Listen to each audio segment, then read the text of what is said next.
राम राम साथियों। मेरा जन्म हरियाणा करनाल डिस्ट्रिक्ट के एक छोटे से गांव मुसफर में हुआ, जिसकी आबादी बहुत कम है। 2 गांव की पंचायत है। लेकिन मेरा सौभाग्य रहा कि मेरी परवरिश मेरे ताऊजी ने रदौर कस्बे में की और मुझे पढ़ने का अवसर मिला। मैं शादी कर एक फौजी से हुई और शादी करके मुझे देश के कई राज्यों में घूमने का अवसर मिला। लेकिन मेरा एक टर्निंग पॉइंट आया। मेरे पति की पोस्टिंग गुवाहाटी हुई और मुझे क्रम क्षेत्र के तौर पर हरियाणा यमुनानगर का एक छोटी सी कॉलोनी, जम्मू कॉलोनी, जो कि एक स्लम एरिया था, वहाँ मेरा रिहाइश बनी और मैं वहाँ आई। वहाँ की मुझे लगा, उस टाइम मेरी उम्र 35 वर्ष थी, कि आज तक ना तो मेरी वोट बन पाई और ना ही राशन कार्ड। तो मुझे लगा कि मेरे मौलिक अधिकारी मेरे पास नहीं है। तो सबसे पहले मैंने अपनी वोट बनाने का सोचा। तो मैंने इस एरिया में आसपास सभी महिलाओं से पूछा। कोई मेरे से पहले 5 साल से यहाँ रह रही थी, कोई 10 साल से, कोई 12 साल से। लेकिन उन्होंने मुझे बताया कि उनका भी वोट नहीं है। इस एरिया में लगभग 10,000 की आबादी है, लेकिन कोई पोलिंग बूथ नहीं है, नहीं यहाँ वोट बनती है। बस उस दिन से शुरुआत की, उन्हीं महिलाओं के साथ एक मीटिंग करके देखते इस एरिया में कितने लोगों की वोट नहीं है, और एक संकल्प लिया उनकी वोट बनाने का। और उसी दौरान जब हम गए तो एक महिला बाल विकास विभाग की योजना थी, साक्षर मेला समूह, जिसमें स्लम एरिया में सभी गाँव में एक योजना आई थी कि पढ़ी लिखी 25 महिलाओं का समूह बनाना है और जो वहाँ की समस्याओं को उठाएगी। तो उसके जरिए मेरे सामाजिक जीवन में शुरुआत हुई। ललक तो लग ही गई थी। उन महिलाओं के साथ मिलकर हम सब ने एक काम शुरू किया कि कोई भी वोट के अधिकार से वंचित ना रहे। पहला काम वो किया, उसमें सफलता मिली। जो डीसी थे हमारे जिले के, उनके पास हम सभी महिलाएं पहुंची और हमने उनसे मांग की कि हमारे पास क्यों नहीं है पहचान पत्र, क्यों नहीं हमारे पास वोटर कार्ड है, क्यों बुढ़ापा विधवा पेंशन यहाँ नहीं है।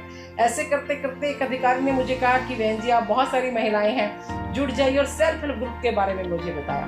तो हमने उस दिन से शुरुआत की, लगातार मीटिंगें शुरू की। एक हमने वादा लिया अपने आप से कि हम हर रोज 1 घंटा, जैसे हम महिलाएं अपने घर की जिम्मेवारी संभालते हैं, ऐसे ही 1 घंटा हमारी गली हमारी जिम्मेवारी, हमारा मोहल्ला हमारी जिम्मेवारी, हमारा वार्ड हमारी जिम्मेवारी, हमारा शहर हमारी जिम्मेवारी। इस पे हमने लगातार महीने में 2 मीटिंगें करनी शुरू करी और सेल्फ हेल्प ग्रुप बना के महिलाओं को, हर 15 महिलाओं का एक ग्रुप बना दिया और पैसे से जोड़ना भी उनको शुरू किया। और एक सैलाब सा आ गया महिलाओं में अपना काम खुद करने का। तो ये शुरुआत 2007 में हुई और 7 से लेकर 16 तक हमने एक टीम बना के काम किया।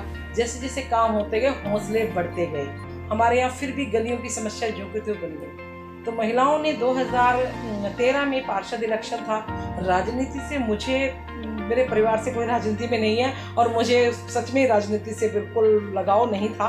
लगता था कि हम जैसी महिलाओं के लिए जो अकेले रहते हैं, उनके लिए तो राजनीति है ही नहीं। हमें कोई जानकारी इलेक्शन की नहीं थी। शायद ही 5 या 10% आदमी हमारे साथ होंगे। जब कईयों के पति भी उनसे लड़ दिए कि नहीं, हम नहीं जाएंगे, लेकिन वो अपने हस्बैंड को भी छोड़कर इलेक्शन में लगी रही।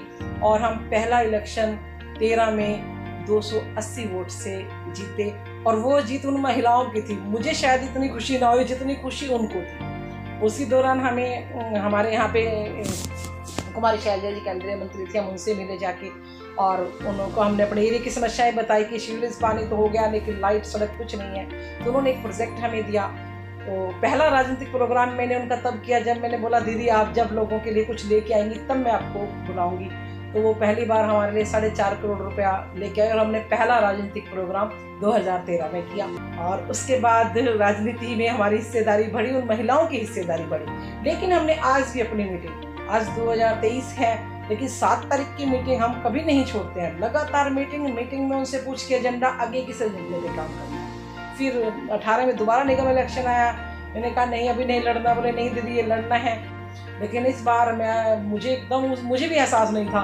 4 बूथों से हम 1283 के वोट से पार्षद का इलेक्शन जीते और ये जीत उन्हीं सेल्फ हेल्प ग्रुपों की थी। और उसके बाद फिर से काम करने का और हौसला बढ़ा और जज्बा बढ़ा और बाजुएं बढ़ी, क्योंकि हमारी महिलाएं लगातार काम भी कर रही थी और आर्थिक आज़ादी भी उनको मिल चुकी थी। 2019 में बहन कुमारी शैलजा जी के आशीर्वाद से मुझे विधानसभा यमुनानगर का टिकट मिला और मेरा कार्यक्षेत्र उनके भरोसे से और बढ़ता चला गया। इन बहनों का जो मुझे प्यार मिला, जो मुझे साथ मिला, आज मेरे पास एक बहुत बड़ा परिवार है हर खुशी गम बांटने के लिए। तो मुझे लगता है कि इनका बहुत सारा कर्ज मेरे ऊपर है। अभी भी मेरे लिए बहुत सारा काम इनके साथ मिलकर करना बाकी है, जो हम मिलकर करेंगे। जो सपने हमने अपने कॉलोनी के लिए, अपने वार्ड के लिए, अपने शहर के लिए, अपने प्रदेश के लिए भी देखे हैं, उनको हम पूरा करें। और परमात्मा जो भी शक्ति है हमें ये ताकत दे कि हमारा ये कुनबा ऐसा ही बना रहे और बढ़ता रहे, और हमारा जो बाकी जीवन है हम मिलकर समाज के लिए जिए। धन्यवाद।